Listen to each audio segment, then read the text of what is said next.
Hey, mate, have you tried these oysters? They're delicious. Look, man, not really into oysters, but look, you can have mine if you want. Here you go. Oh, yeah, absolutely. Can you reach them for me? Yeah, they're in front of you. Oh, yeah, just reach out for me and grab them. Okay. Ooh, look at that muscular arm. Have you been working out? Not really. No, nothing. How Thanks, are you? mate. Yeah, these. I can't believe I haven't tried them. You should try one. You touching my leg? Oh, that's delicious. Oh, really? Oh, yeah. Oh, what are you doing to that oyster burner? Oh, I think I've had about 20 of them now. These are so good. You really got to try it. Have you done something with your hair? You look so good tonight. No, dude. How much have you had to drink? Is that a new suit? I've only had a beer. Oh, should we go out and grab some beers later, do you think? I think you're looking like you're in the mood. Oh, Bern, you're married. Yeah, she doesn't have to know.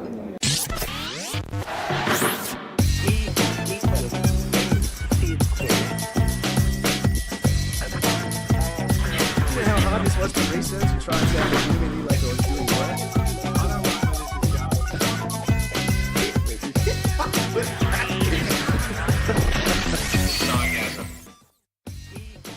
going. Okay, if you haven't realised, that was the most awkward intro we've ever made to an episode. Oh, maybe for you. I'm still coming down from those oysters. If you haven't picked up today, we're going to do an episode on aphrodisiacs. The idea was sent in to us by one of our Patreons. Oh, nice. Thanks to Ryan. We think it was a great idea. I can't believe we didn't come with this earlier. What an excellent episode idea. Yeah. If you want to become a Patreon, send us ideas. You can become one at patreon.com/Sci-gasm podcast. But let's get into talking about aphrodisiacs. Okay, I'm going to try and use my sexy voice. Oh, no. I try and use my sexy voice every week, but I'm Australian, so it's incredibly difficult. Yeah. Sound like a bogan. Unless you otherwise. look like, Hugh Jackman or, I don't know, who else? Those brothers. What are they called? Oh, yeah, I know what you mean. Thor and the guy the from dude from fucking Catching Fire, whatever it is. whatever it is, Hunger Games. Whatever Yeah, that was it. Yeah. Yeah. Those guys. What are they called? Worthington? I want to say Worthington. No, I don't think so. No, that's someone else, actually. No. Let's just be honest. Australians in Hollywood are fucking hot. Yeah. Too bad we're not in Hollywood. Now, if we're talking aphrodisiacs, I'm talking about the consumable substances here. So the things you can eat that cause sexual desire. Can I say that again? Sexual desire. Okay. Settle down over there. Yeah. No, I'm Now, there are- don't worry about that. Other aphrodisiacs are things like touch and tantra. I'm not talking about those. I'm talking about the easy way to sexual desire. Okay, so there are a number of things that people claim can increase sexual desires. Oysters being one of them. I believe chocolate is another one as well. Yeah, that's right. Yep. Okay. So and that's what we call aphrodisiacs. So I'm going to talk about the consumable ones here tonight.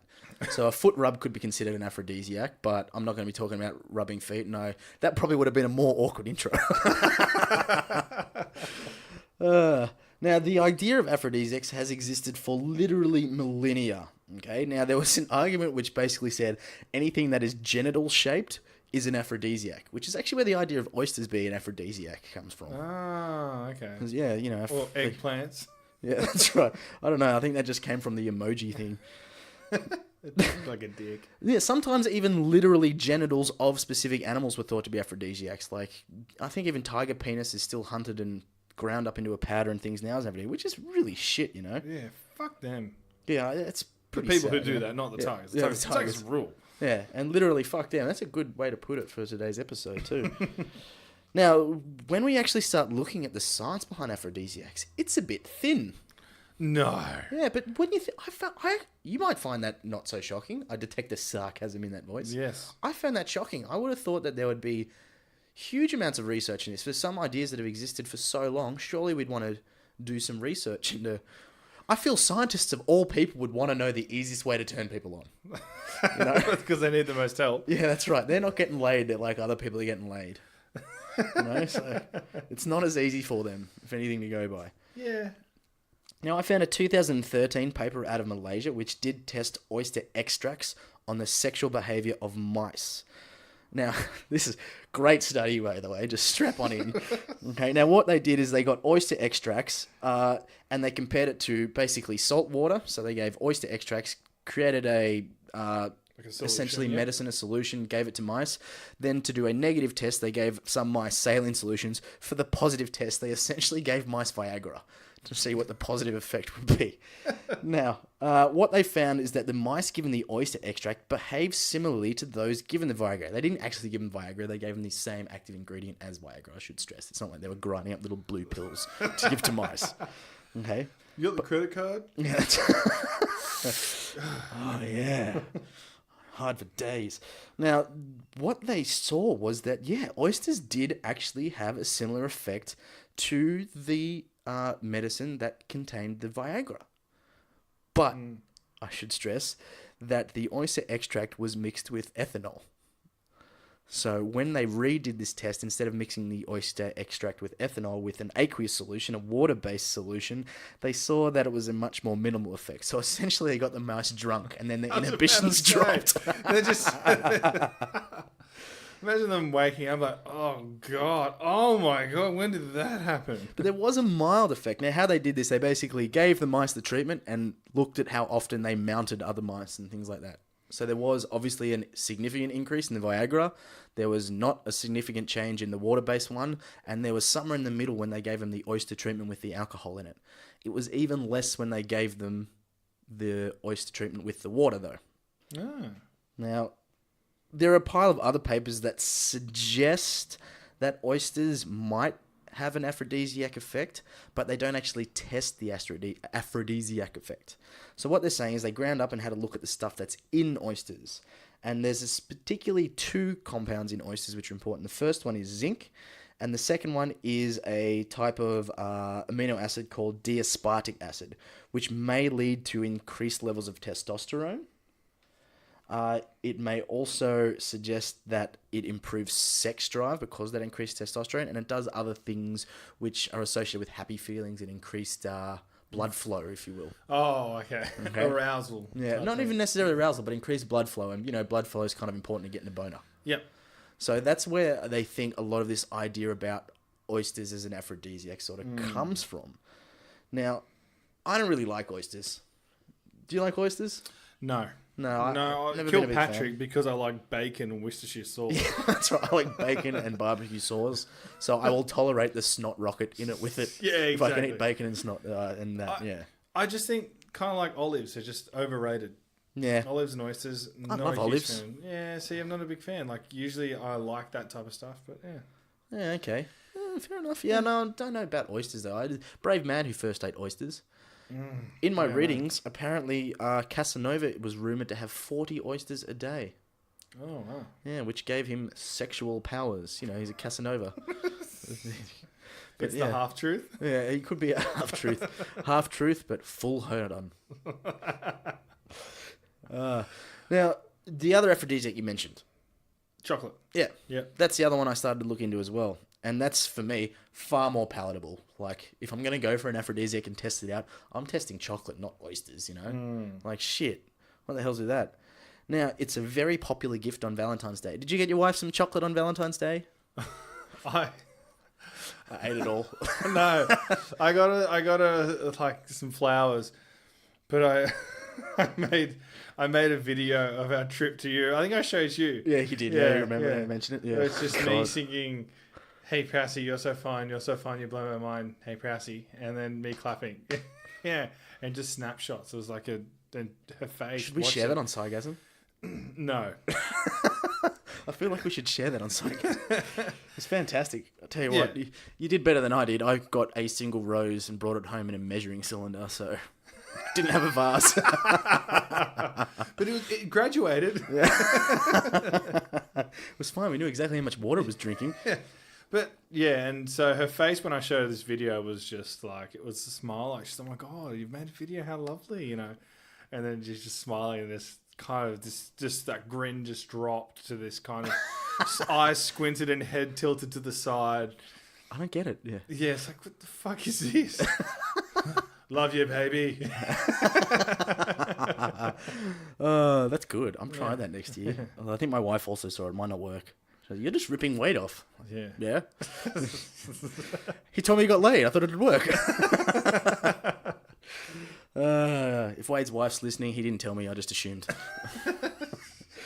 Now, the whole Should be idea... like, well, he was lying. Now, the idea that chocolate is an aphrodisiac is probably a result of, a particular chemical contains called phenylethylamine. Phenylethylamine. Yeah, that's it. Is it? It's phenylethylamine. You know, It's phenylethylamine. Yep. Yeah, okay, that one. Now, this is a known neurotransmitter which is very similar to dopamine and serotonin, you know, the happiness chemicals. Yeah. Okay, so the idea is if it's got high amounts of this stuff in it, then it's going to make you feel happy. If you're happy, it's, you know, unless you're trying to hate fuck someone, you're more inclined to be happy when you're having sex. Hate fuck? What? Oh, God. Yeah, come on, mate. You've never gone... What about your early 20s when you're rock star days? You never really... Oh, okay, never mind. Don't worry. Let's just move on. No, I've never hate fucked anyone. Really? Hate fuck? I've never heard of that definition. Really? Oh, okay. Yeah. Don't Google it. I don't think I want to. It's not like you hate it, but it's like... It sounds very, like, rapey. Well, it's not rapey because you're both in the same boat. It's like aggressive fornication, you might think of it as. Aggressive fornication. I just don't like the word hate. It's very uncomfortable. It's not a love fuck, put it that way. It's a hate fuck. You know? All right. Now, I'm not saying chocolate's going to cause you to hate fuck or anything, but like, you know what I mean? But these feel-good chemicals make you more inclined to... This has gone a real big tangent. More inclined to have relations with someone, right? I don't know how we got into that. Oh, okay, yes, go on. Now, this suggests it might be a good aphrodisiac. And a 2006 paper from the Journal of Sexual Medicine, love to get a subscription to that one. Oh, how good's that? Yeah. Assessed 153 women from northern Italy, and it showed that women who ate more chocolate scored higher on a sexual function index. Look, I haven't looked into that research specifically like you have, but that sounds like a load of shit. Well, it's not a load of shit because I am leaving out some details for the convenience of telling the story. For showmanship. Good science communication there, Vern. It's showmanship. I've got it written down here. Okay. The problem is that these women were also younger. So younger people are more likely to eat more chocolate. They're also more likely to have more sex. Yeah. Okay? They're not old and tired and, you know, probably punched out a couple of kids already and a bit over it by now. Yeah. You know, haven't had menopause kick in. So there probably isn't, when you correct for age, there probably actually isn't a real difference between the sexual function index, which is an amazing measure, incidentally. That's awesome. Between higher chocolate consumers versus lower chocolate consumers. So it says, yes, people who consume more chocolate are indeed having more sex or have a greater sex drive, but these people are also generally younger, and that's probably the reason. It's not the chocolate. Yeah. I was about to say, it's a correlation causation thing. Yeah, exactly. Now, there was another 2008 study in the South African Journal of Clinical Nutrition, which highlighted chocolate increased vasodilation. So once again, that's blood flow. Endothelial function. So that's like how the inner layer of your skin works and how blood moves around in it and how responsive it is. Okay. They can't see you do the hand jerking motion. It also decreased platelet function. So all of these three things put together actually increase circulation. And that's kind of what Viagra... You know how Viagra started?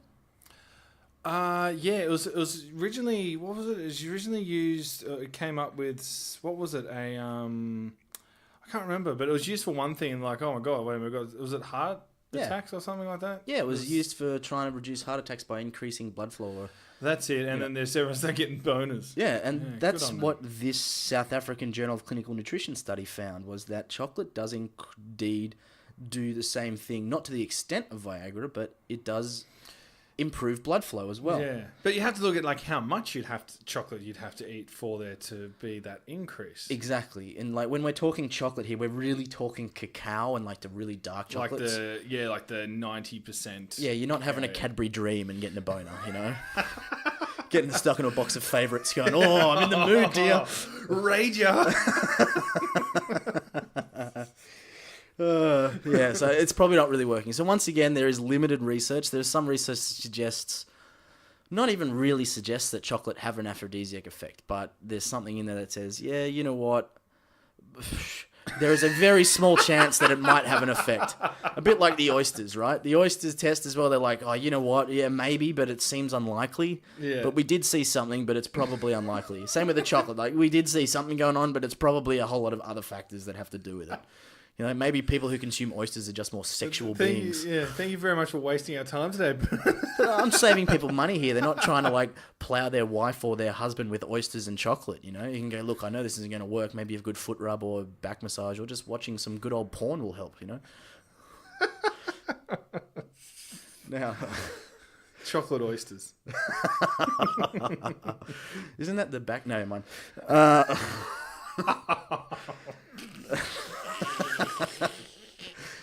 Now, the other kinds of aphrodisiacs I looked into are the classic herbal remedies. You know? Give me one. How many herbal remedies can you name, Wade? Horny goatweed. Yeah, that's one of the ones I looked at. I don't know. That's all I know. That's the only one you use? Yeah. Now, some of the other really common ones, which are all over the web, are one that is called Maca, M-A-C-A. It's a plant found in Peru. Your himbine, which is a bark extracted from another tree in Africa.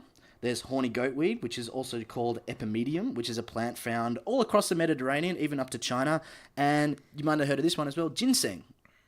So ginseng is a root from a variety of plants. You often hear about them putting ginseng in energy drinks and shit like that, guarana and ginseng and stuff like that. I haven't heard of the ginseng, but I've heard guarana. So yeah, okay. Well, guarana even is suggested to have There's some a lot of sort stuff I'm going to aphrodisiac. blame on my inappropriate boners now. Though. Sorry, I had a V. Sorry, I had a V. Sorry, chocolate. Yeah. Sorry, Whoops. oysters. Sorry, the wind changed direction. Shouldn't have had that Red Bull. Yeah. My bad. Sorry, I'm a creep. Now, looking at all these different natural remedies, there was a review from the 2014 Journal of Biomed Research International, and it highlighted that a lot of these plants actually do indeed have psychoactive effects. Now, the problem with that is these herbal remedies are unregulated. So while you might be going out to get a boner, you can actually trigger different pathways in your brain that could actually lead to harmful and potentially adverse effects on the body. Wow. Okay.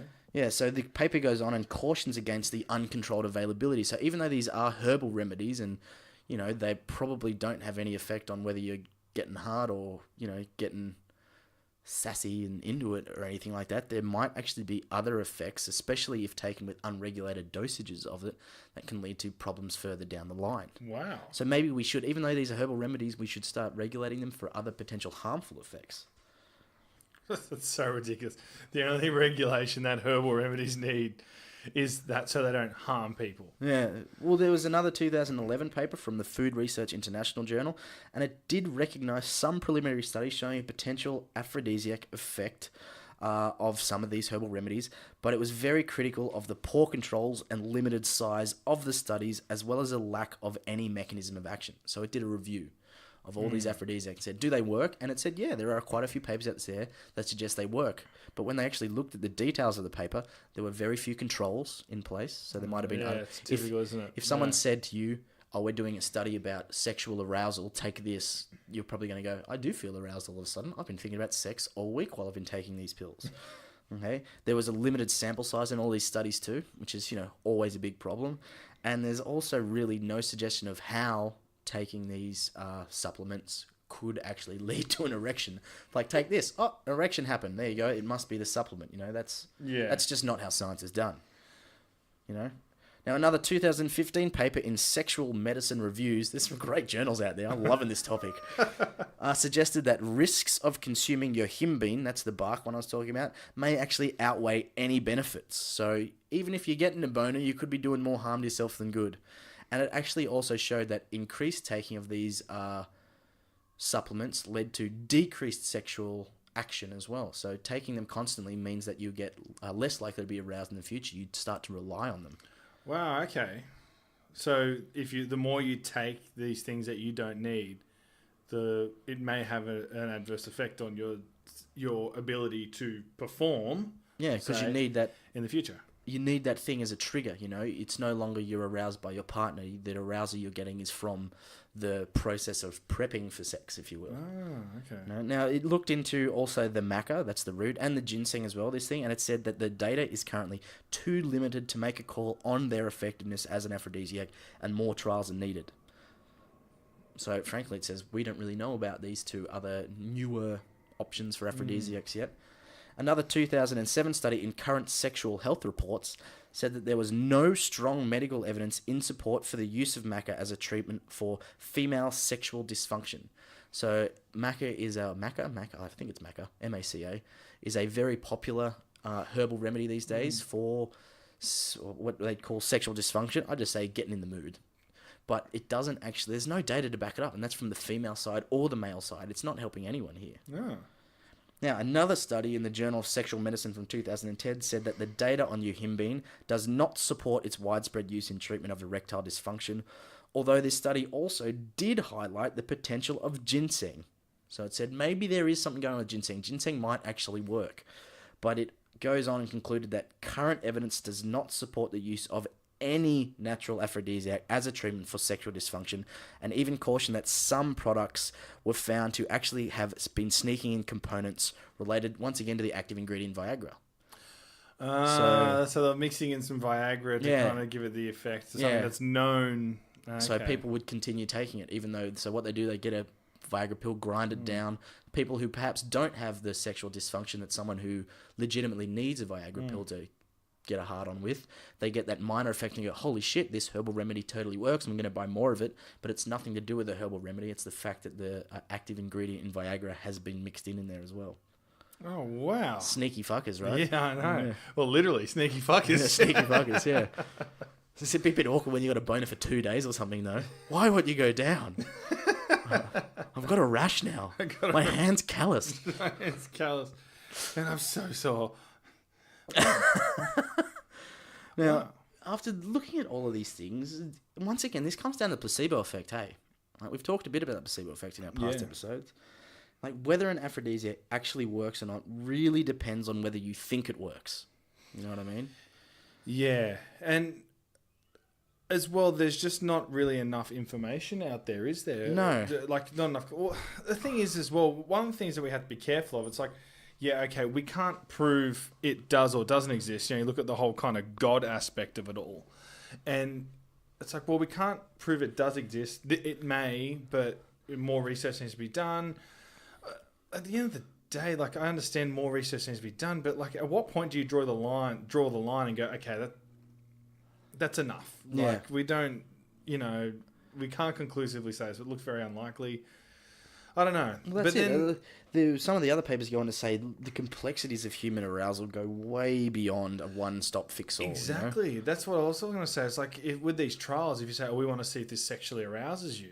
If you're sitting in a cold, dark room taking a tablet, you're probably not going to be sexually aroused, even if there is a minor effect of the pill. Whereas if you're in a room filled with porn and you take something that doesn't work, you're probably going to get aroused. But even like your surroundings and stuff like that, you know, with like, you know, if you have a partner who's, you know, I think like menstruation stuff, can't that trigger hormonal potentially responses ovulation? And stuff like that? There's things of pheromones in play, different hormones at different times of the month. And what you see, like an advertisement you might see during the day or whatever. Like you don't know. Like you just like it's not like you can just lock someone in a room and say, okay, how you feeling? You got a bit of a boner there, got a bit of chub on. Huh? How about now?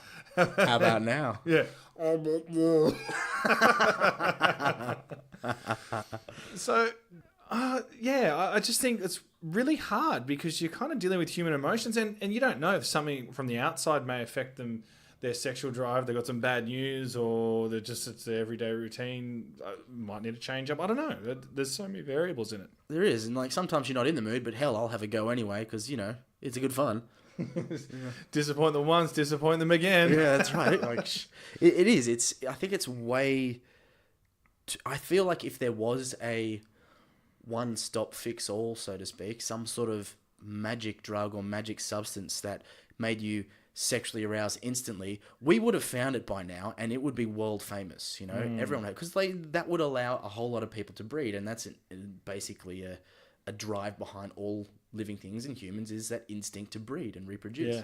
If we had a shortcut to do that without having to, you know, do the mating dance, so to speak, we would do that. You know, that's why sex feels good for humans anyway. It promotes that, you know. It's a good feeling. You want to get it again? Go and do this again. Yeah. And then, bam, she got you for 18 years. Or I got her for 18 years. Sucker, you have to have sex with me now. In your case, you have proof that you have once had sex. I've had sex at least once. At least once. I don't need a paternity test. My child is looking freakishly like me every day. She does, doesn't she? Yeah, it's getting spooky. Yeah. It's like, it looks so much like you. Yeah. Now, basically, I just want to say to our listeners, look, what the takeaway from this is, I think that on Valentine's Day, it's not actually the chocolate that's getting your partner aroused. It's the fact that it comes in a love heart box with a nice card, flowers, and all day long your partners had love shoved in their face. That's probably what's done it. And don't forget, you've done it too. You've done it too. You've done it to them. You've made them feel love or some sort of lust or something like that. So it's much easier to be subtle about love and lust if you want to get some nookie at night time. Yeah, don't buy them 4 dozen oysters. Yeah. Because they'll probably, 1, not want to have sex with you, and 2, get really gassy. Yeah, just walk past a few posters. Oh, gee, doesn't his package look big in that? Outrageous. Look at that shadow. What does that banana remind you of? Look how I've arranged these oranges. Next to the banana.